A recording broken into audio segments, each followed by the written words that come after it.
Okay, so I did not have passion for social media before. Okay, but you had passion for money, Sha. Yeah, I always had passion for money. When I said social media management, like, oh, you went to school to study physiology, and then you came out and you want to be pressing. I got a whole lot of that. You came out and you want to be pressing. You see so many people around you, people that you maybe went to secondary school with, went to primary school, people that you grew up with. You'd be like, what am They I are doing, and you're wondering what you're doing. And some people say, God, am I a pencil? Exactly. Well, you know, when I got to the realization that we all have our individual journeys, and everybody is going to arrive, as long as you're putting in the work and you're making progress, you're going to arrive at where you want to arrive to. And there is no need looking at those that are on the top, because they are waiting for you to come. There's enough space to fly. Because we hear so much about passion and what you can be, but we don't pay so much attention to the process that we have to go through.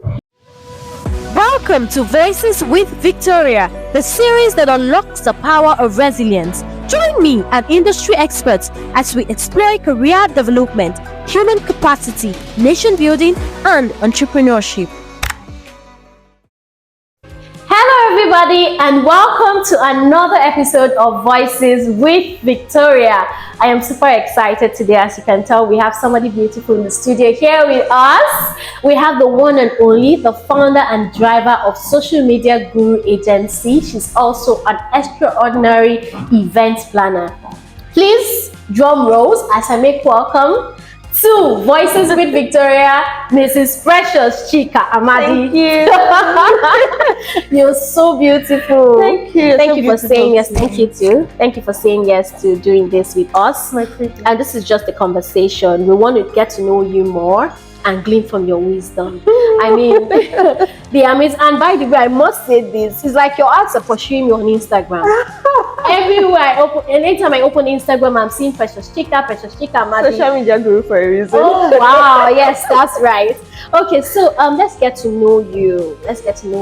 You know, beyond all the things that we see on social media and the amazing things that you are and the amazing things that you've done. Let's start from the very beginning. Who is Precious Chika Amadi? Okay. Precious Chika Amadi, formerly Precious Chika Emmanuel. Oh. Yes. Okay, so I was born and brought up in Kaduna. I'm the first of 5 children. Amazing. First child, first daughter. First everything. Original Ada. Alright, so the first of 5 children. I was born and brought up in Kaduna. I did basically everything in Kaduna: secondary, nursery, primary, even to university. Wow. My life has been in northern Nigeria. The first time I went outside of Kaduna was when I went for service to Benue. Which is still the north. It's still the north. So it's like you just did not want to come out of that circle. The north did not want to leave me. Oh, I wow. wanted to come out. I know. But so that was the first time I left Kaduna, and I was on my own for a while. It was actually in that year that I met my husband that I started the social media. In what agency. year? When you were in the university or NYSC? No, when I was in NYSC. That was 2019. Okay, because you're in Uyo now. Sorry, because I'm interested in that love gist. As you mentioned husband now, let us get to know the relationship between Kaduna, Benue, and Uyo, because you're here with your husband. How did that connection happen? Okay, so we actually met online thanks to Facebook. You're doing a lot of things. So a lot of things. Wow. So we actually met online. Now the funny thing is, when we met, we didn't know each other, of course. But as we started talking, we found out that we were basically running in the same circles. His family house was just 5 minutes walk away from mine in Kaduna. Yes, my mom knew his mom. My siblings knew his mom and his siblings. Such a love story. It was just both of us were the only members of the family, and then I think our fathers that didn't know each other.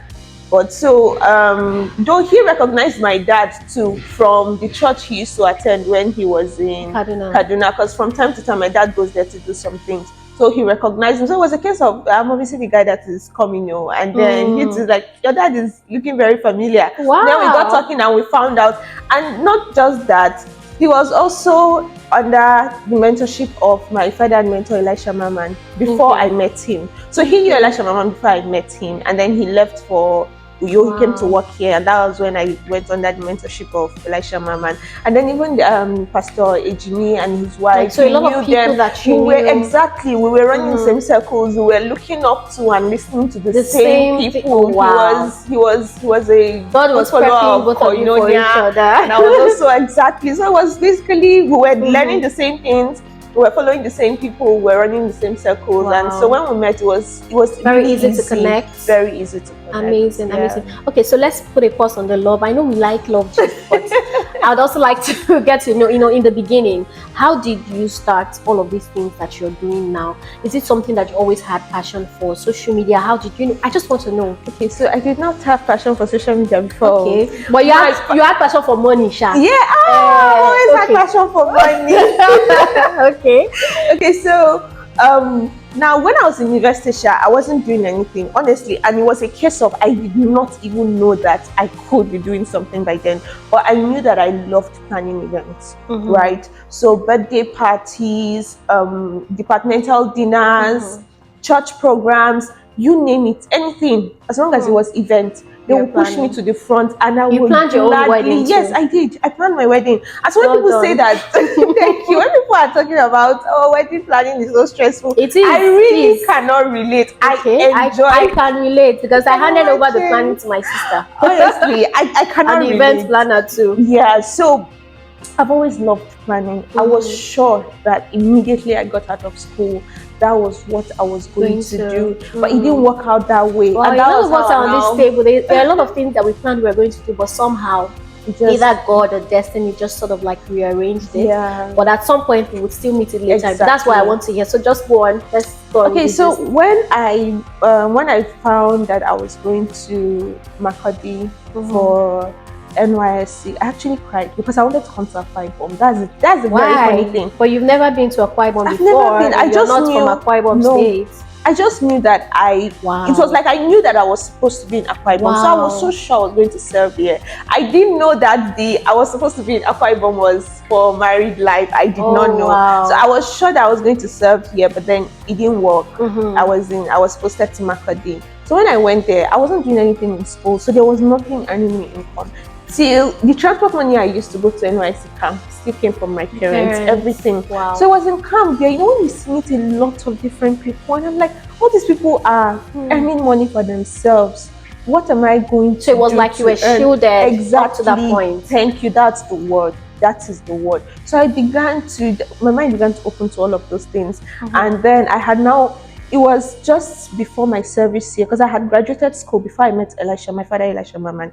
So through his teachings too, I was now open to the idea of I can't be doing something, I should be doing something. So I planned to do event planning. So before I went for my NYSC, I actually traveled to Lagos to sort of look for who to learn under, and I actually had a place in mind. And it wasn't so well. I thought it was not so far from where I was staying, but then I got to Lagos, and Lagos showed me something. No! Till today, I feel like I'm still traumatized from that trip to Lagos, because everything I had planned, I could not achieve any of it. It wasn't just as it was on plan. It was so frustrating. I remember coming back from Lagos, and I was almost crying to Elisha Maman. I was really, really frustrated about the whole thing, and so he gave me an advice that helped my life. He said that sometimes you have to first do what you have to do in order to be able to do what you want to do. Wow, that's so powerful. Yes. So what I wanted to do I knew that I wanted to go big on event planning. So seeing that it wasn't coming then, people I was asking for internship opportunities, they were just, I don't know, nothing was just working in my favor as regards event planning. And so he advised me to start with what it is I can do now. He asked me to look for something that I can do right now, so that he can better position me. Because even then, for the training, I was looking for funds for training all around. And hundreds of thousands. Hundreds of thousands. I didn't have it then. I could not ask my parents for it. So they were trying to raise it. I was also hoping that uncles will help too. And I was not in a good place as to my preparations for event planning and all. So he advised me, and then I was friends with Steven. He was really into the whole online thing. Yeah, so he was my first sort of coach on content creation and all these things that you do online. And that was because when I started social media management, not so many people were doing it. Yes. But I had started writing online. I was managing my own accounts, and then I just came across it. I had an auntie that was doing that, and so I was like, okay, I can also do this. So I started training with an agency, and then it was a lot of work for a little money, but that was my training process. Because as at then it's not like now that you can find where to train. Even me, I train social media managers, so it's easier now. Then even when you go on Udemy, on YouTube, most people are just talking social media marketing, but social media management is a niche on its own. And yes, and so not so many people were teaching it. So that agency was like a bit of an internship opportunity for me. So I started from there after I had gotten to camp. Like I had left camp, after I had left camp. And even during my service year, I was still looking for internship opportunities for event planning. I remember one event planner in Makeover. I followed this event planner up and down, but still, I will call you. It just didn't work. It just got redirected. And there's something instructive that you said, right? Start with what you have. That like there's something that you want, you probably might not be able to get that thing yet, but you need to do what you have to do now to be able to do what you want later. And it's so instructive because there are a lot of young persons out there who are saying, this is my passion, I want to do this, but their passion is not forthcoming, or it's not even bringing in money, and they are being frustrated about it. They are being depressed because whatever is not bringing money, and you are spending money, it will frustrate you. So what I'm hearing from you is, while you are watering your passion garden, also still find a way to be watered. Try to do things that will bring in income, so that later on in future you're better positioned to now face your passion. Better, because that's the word. Because now that I now launched out with my event planning, I can afford to train with anybody I want to train with in Nigeria. I'm not looking for where to get the money from. Begging uncles. It's easier. Everything is it's easier, and then I can focus and allow the business to nurture and grow on its own, because I'm not taking. You're not desperate from it. I'm not I have something that is sustaining me here, so I'm not desperate with it. And I feel like all of this, just like you said, it was redirection. Because if I had said event planning then, I would have been so frustrated and probably just let it be. And that would have been the end of my journey as an event planner. Because sometimes when you fall so hard on something you want to do, it's not so easy to get up from it again. So I feel like that was one thing that this whole thing protected me from. God was redirecting me. And now I have something that's bringing me income. I can also employ people, and I'm paying them, and I'm helping business owners, and I can still now have time for what I've always wanted to do from 4 or 5 years ago. Wow. So as long as your eyes is still on the ball, like your eyes is still on your goal, it's okay to start with whatever it is that you're doing. And everything doesn't have to come now. It doesn't. Process and time. Exactly. Very, very and as you go further, it becomes even clearer. It becomes easier for you to know. So I'm hearing, there's a lot, because when you say things, I'm sort of like processing a lot in my head right now.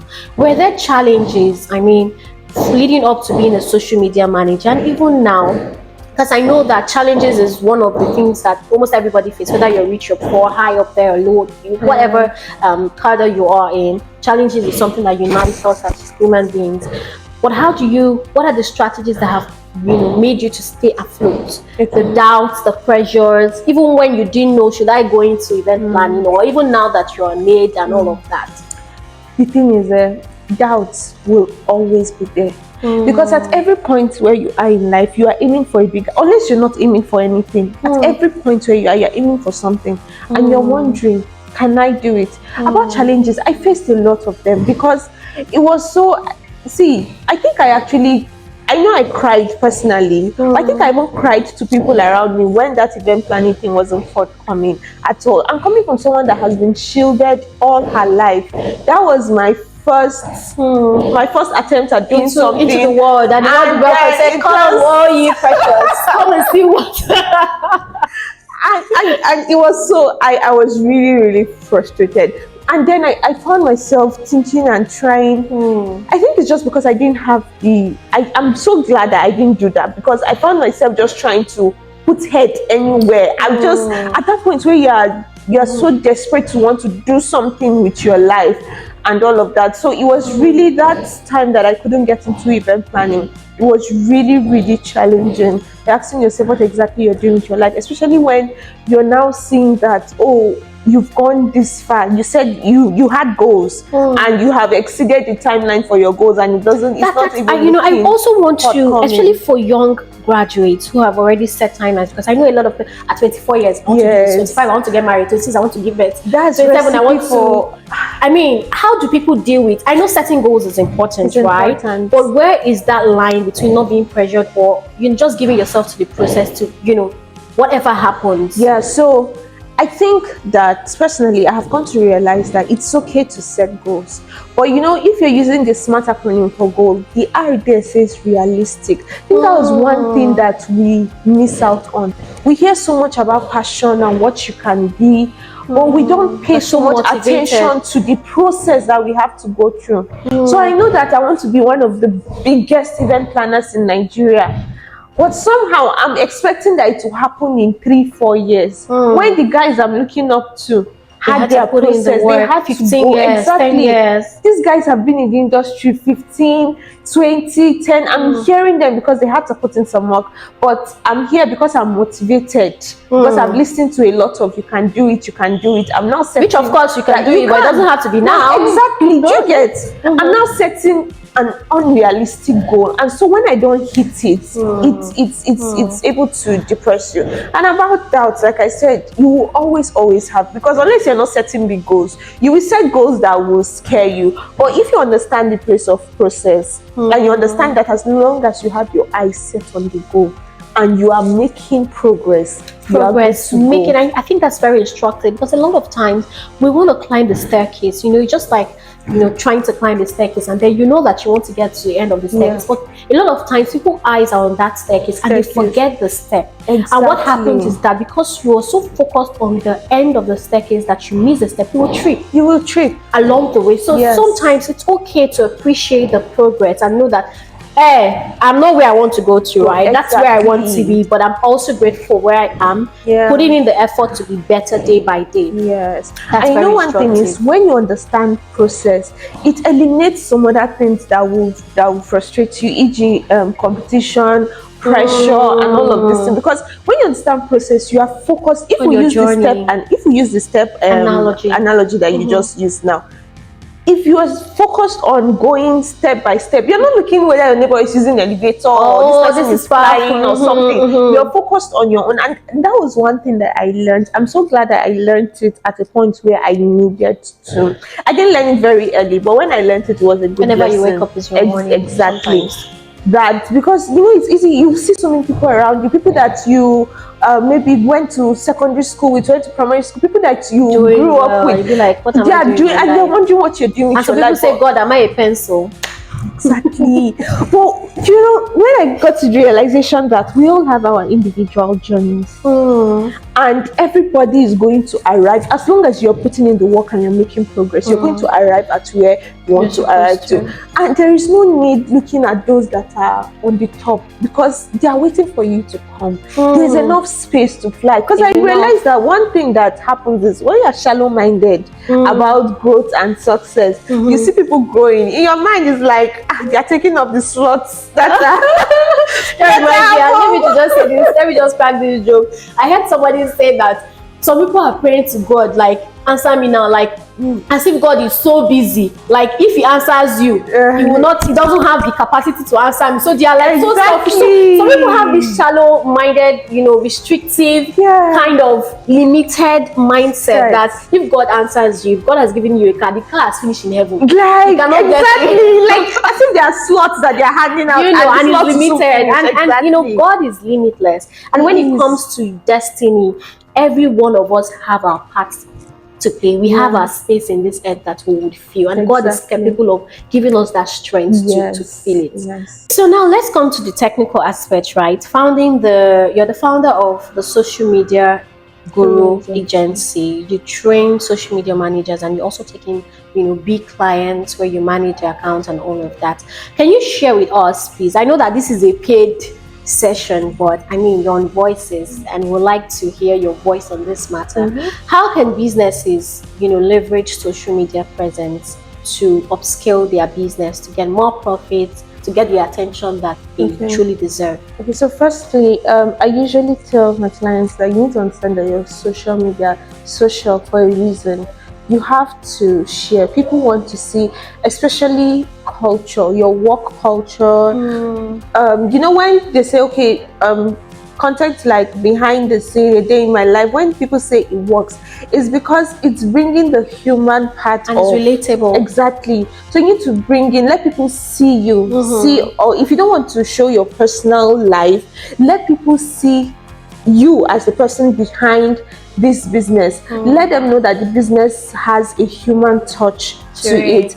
And one thing that I aim for all of my clients is to build the KLT factor, which is the know, like, and trust factor. Because when people know you, they like you. When they like you, they can trust you. And when they trust you, they can then patronize you, buy from you, and all of that. So that is one thing that I always work towards. And you're able to do this with the quality and the type of content that you're putting out. You have to be intentional with every type of content. What this particular content, what is the aim? What is it for? Are you trying to get people to know more about your brand? Are you trying to use this content to sell? But each content should have an aim. Each content should have a reason why it is being created. Exactly. And then all of them should lead to growing your KLT factor, because the more people know you, the more they like you, the more they trust you. So if you have many people under that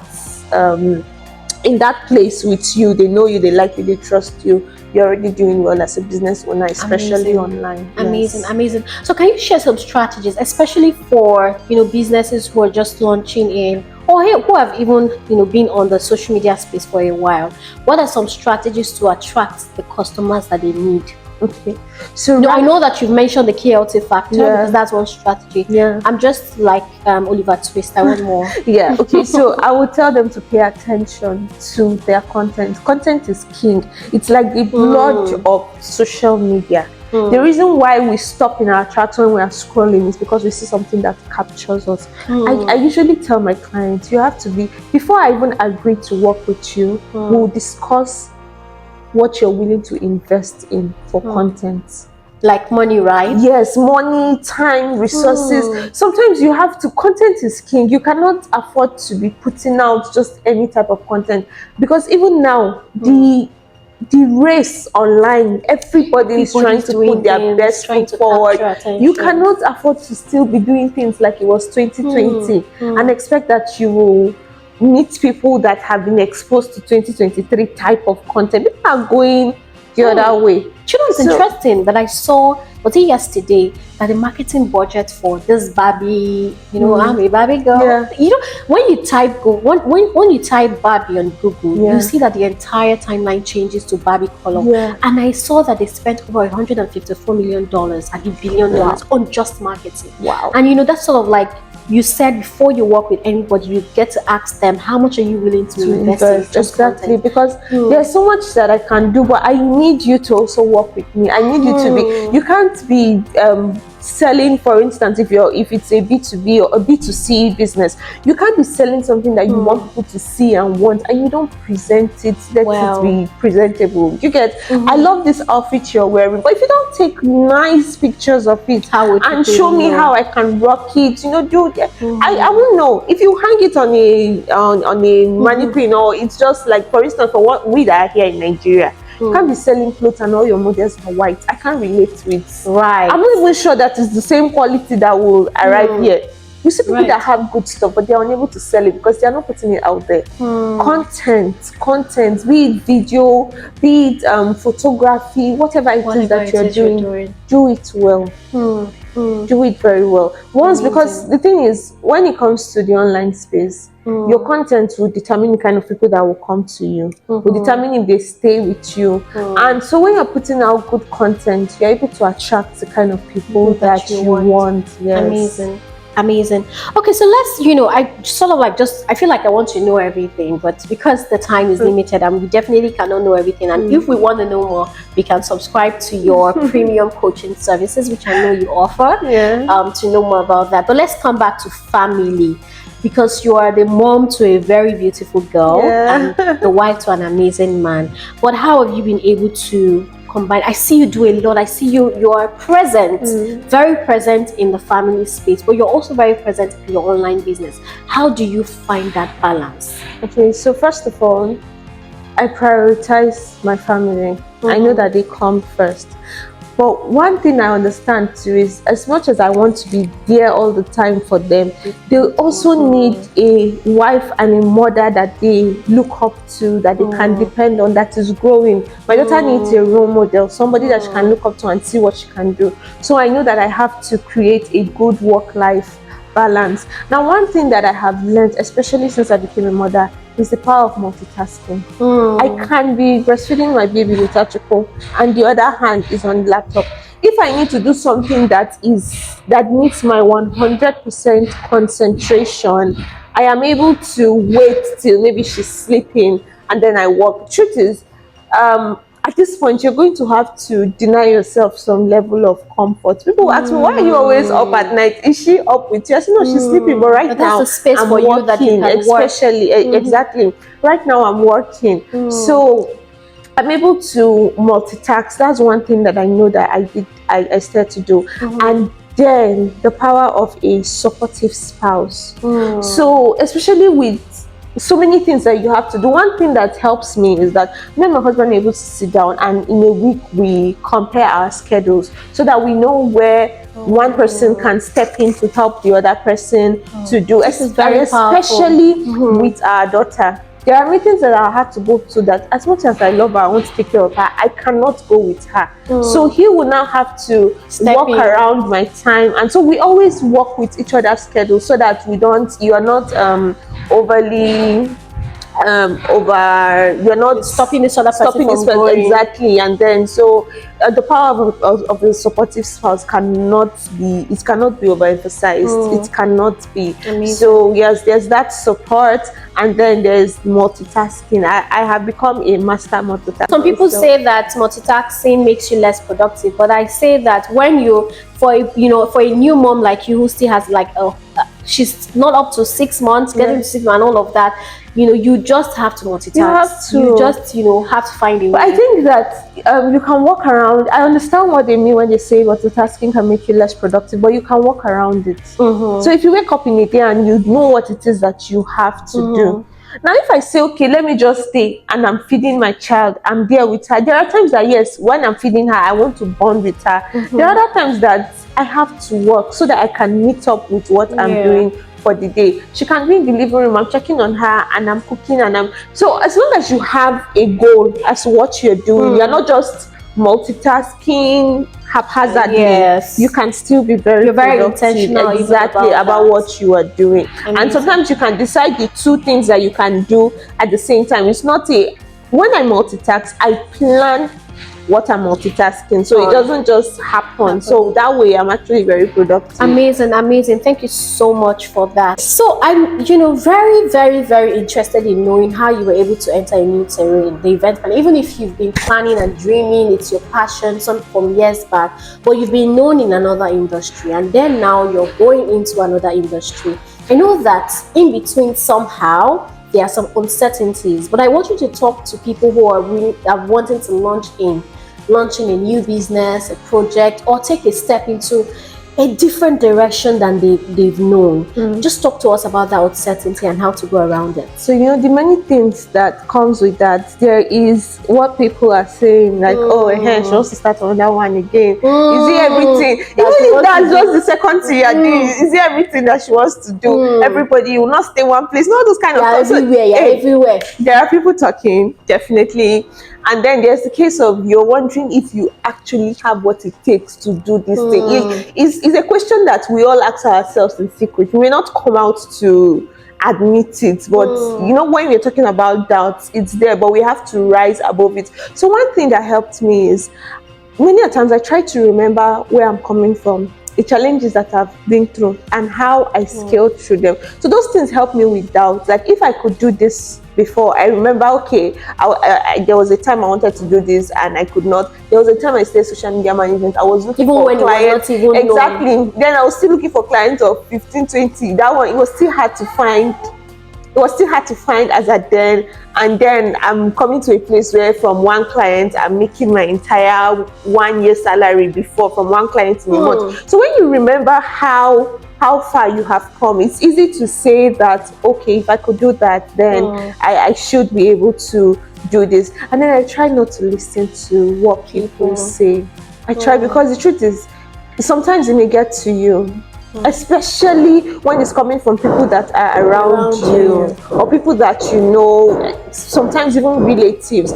But I've learned not to look at it, because even when I say social media management, like, oh, you went to school to study physiology, and then you came out and you want to be pressing. I got a whole lot of that. You came out and you want to be pressing phone, and then I'm seeing that years later, some of the people that said those kind of things are now doing the things. Exactly, they are doing it. Some of them are telling me, oh, I'm so proud of you, well done, I see the things you are doing. So let us start the whole journey again. You people will doubt me, and then I will grow and you'll be fine. Exactly, everybody is going to be fine. Exactly. Because something that I want to do. So we need to be able to also self-motivate, because many times when you're waiting on external motivation, it may not come. It may not come. You need to be self-motivated. And as long as you know that you are willing to give that thing you're doing your all, because I tell my students, I'm not a fan of, I don't advise people to keep jumping from one thing to another. Of course. But as long as you know that you are willing to give your all to this new venture, by all means launch out. For goodness sake, we're still young. If we don't start new things now, when are we going to start it? Exactly. I think that we have the luxury of time to an extent to keep reinventing ourselves. Exactly. I mean, and somebody gave this analogy years back when somebody was like, I'm multifaceted, I'm multi-talented, I'm doing this. The person said, God, who is your father? Who is the Almighty? Is God Rapha? That's Zila. Is Jehovah Nisi? Is Jehovah. So he has different names. It means that he has different job titles. And then he's still able to do all of these things well. So the most important thing is knowing your strength. If I balance, am I able to balance all of these different things that I'm trying to do? Am I able to tie them all up, not to confuse my audience and still give my best shots? Yes. Amazing. So thank you so much for that. We've had such an interesting conversation. Yes, I love the conversation. I see, and just like to me, I just want to keep hearing you share. But because of time, I want us to just round up here. Just give us your final words. But before then, just tell us what next for Precious Chika. Okay. So I have my event planning business. Is running. No, my social media management business is running on its own. I still am putting in a bit of supervision to automated.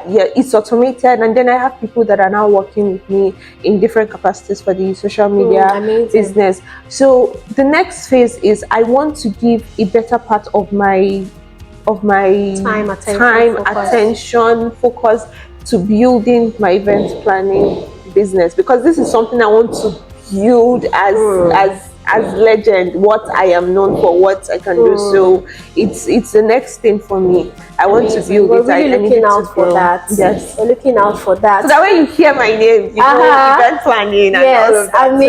Amazing. Thank God for that. So just give us final words. Okay, so